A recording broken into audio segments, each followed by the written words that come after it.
Hey there, my dear beloved ones. Hey, this is Matthew, Mr. Hope Richerzhagen with Phenomenal Marriage. Just a thought for the day on understanding your spouse's needs in marriage and where you go from where you are to where you want to be. Last video, I talked about being soulmates, one flesh, spirit, soul, and body, being friends, partners, and lovers. And oh my goodness, you guys, God designed this union to be amazing. It's not a business partnership. It's not a 50-50. It's not a you do that and I'm going to do this.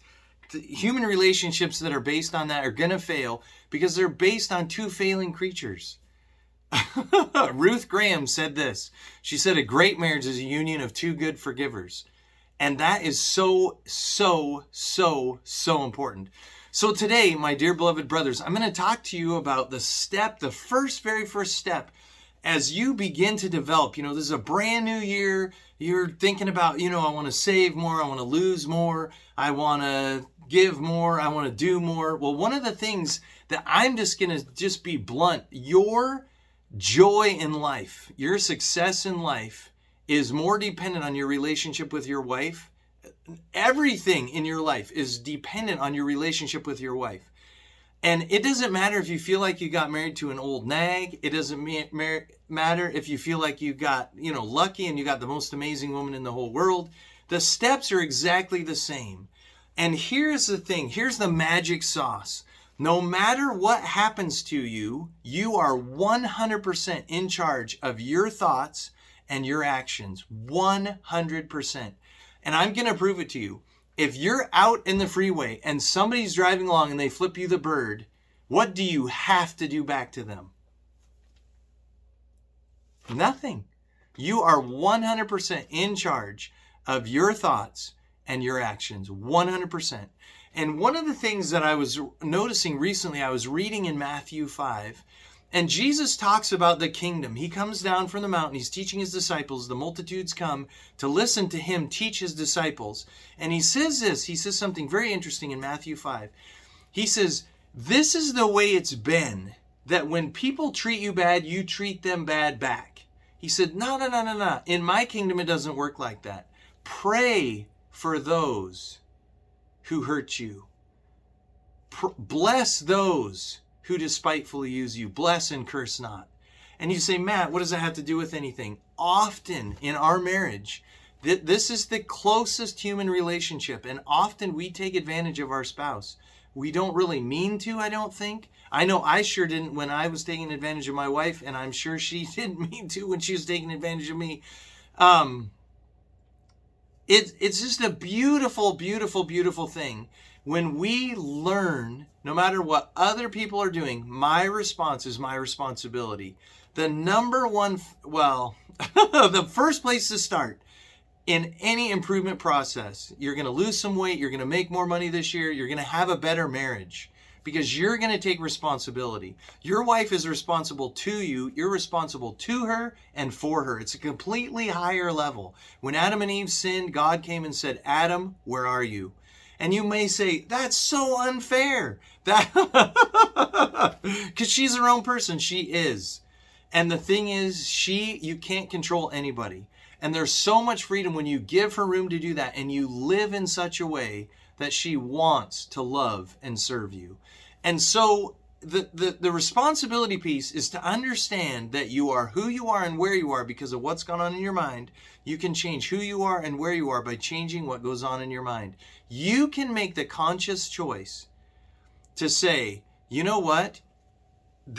I'm part of this. And in Matthew 7, it's so interesting. So there's the Sermon on the Mount. Jesus says this. He says, my kingdom's different than everybody else's kingdom. The world is run this way right here. My way is an upside down kingdom. If you want to be first, you're going to be last. If you put others first, you're going to be first. And it's a beautiful thing. Give and it shall be given unto you. Pressed down, shaken together, flowing over. That's actually Luke 6:38. Here's the magic sauce. When you're willing to take responsibility for whatever your part is. And here's the honest truth. At my company, we have a cleaning company. I have a cleaning company that I have the privilege of leading. I have 3 amazing team members. Whenever something goes wrong, we ask, what did we do wrong? no matter what, even if it's 99% somebody else's fault, always, invariably, every single time, somewhere along the way, we did something wrong. We did something that we could improve. And what we do is we look for that and we improve it. We apologize, look for what we did wrong, figure out what we did wrong, figure out a way to not do it again, and improve it. That's made us. Partly, the reason we're the premier provider of cleaning services in our valley, in our service area, is because of that. And one day I realized, you know what? I need to take that home, because I didn't have that same attitude at home. And I just want to encourage you in this brief video, whenever something is wrong, own your part. It may only be 1%, it may only be 2%, it may be 10%, it may be 50%, it may be 90%, it doesn't matter. Own your part. In Matthew 7, it says this: take out the beam that's in your own eyes so you can see clearly, to see the speck that's in your brother's, or in this case, your beautiful sister, your beautiful wife. What I found 100% of the time, if you're not willing to take the first step, you never take the second. If you will simply just own whatever the part is, it may have been a misunderstanding. It may not be your fault. It may not, just do away with all that. Don't try and defend yourself. Just look through it. Look through it from her eyes.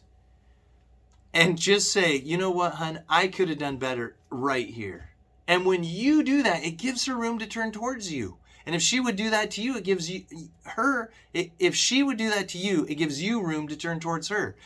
Take responsibility for your actions. Guys, take responsibility for the whole relationship. You can't make her do anything. However, you are the leader. You have the opportunity to lead. She has a responsibility to follow. The question is, are you making it easy for her? Are you making it hard? Are you selfish? Are you demanding? Are you harsh? And I have a video, you can Google baseline emotional state. And it talks about the state you need to win your wife's heart, to get her to buy in. Like, wouldn't it be great if she was really interested, if she wanted to make this work?